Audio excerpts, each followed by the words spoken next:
Hi friends, welcome to Telugu ముచ్చట్లు channel. మంచు వారి అబ్బాయి మంచు మనోజ్ త్వరలో తండ్రి కాబోతున్న విషయం అందరికీ తెలిసిందే.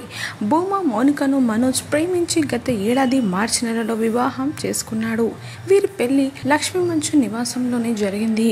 ఇక వీరికి అంతకుముందే వేరే వారితో పెళ్ళయింది కూడా. కాగా ఇద్దరికి ఇది రెండో వివాహమే. భూమా మౌనికకు ఒక కొడుకు కూడా ఉన్నాడు. ఆ చిన్నారి బాలుడిని శివుడు తనకు బహుమతిగా ఇచ్చాడని పలుసార్లు మనోజ్ చెప్పుకొచ్చాడు. అంతేకాకుండా ఈ మధ్యనే బాబు బర్త్డేను చాలా గ్రాండ్గా సెలబ్రేట్ చేశాడు మంచు మనోజ్. ఇక మౌనిక తల్లి కాబోతుందని అధికారికంగా ప్రకటించినప్పటి నుంచి వీరిద్దరు కూడా సోషల్ మీడియాలో ఎక్కువ యాక్టివ్గా ఉన్నారు. మీడియా ముందుకు ఎప్పుడు కనిపిస్తూనే ఉన్నారు. కాగా రీసెంట్గా వీరికి కవలలు పుట్టబోతున్నారంటూ అనేక వార్తలు సోషల్ మీడియాలో ఊపందుకున్నాయి. ఇక ఈ వార్తలను మనోజ్ దంపతులు ఖండించారు. తాజాగా భూమా మౌనిక శ్రీమంతం వేడుకను ఎంతో సింపుల్గా జరిపించారు కుటుంబ సభ్యులు. ఆలగడ్డలోని తన పుట్టింట్లో మౌనిక శ్రీమంతం వేడుకలు ఎంతో సింపుల్గా జరిగాయి.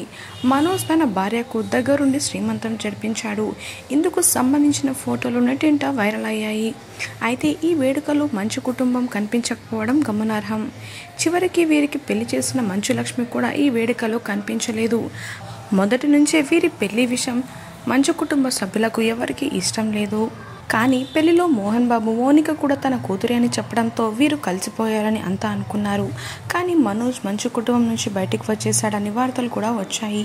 ఈ పెళ్లి తర్వాత కూడా మంచు బ్రదర్స్ మధ్య గొడవలు జరిగాయి. ప్రస్తుతం విష్ణు కన్నప్ప సినిమా షూటింగ్లో బిజీగా ఉన్నాడు. మంచు కుటుంబం ఈ శ్రీమంతం వేడుకకి వెళ్ళారా లేదా అనేది తెలియాల్సి ఉంది.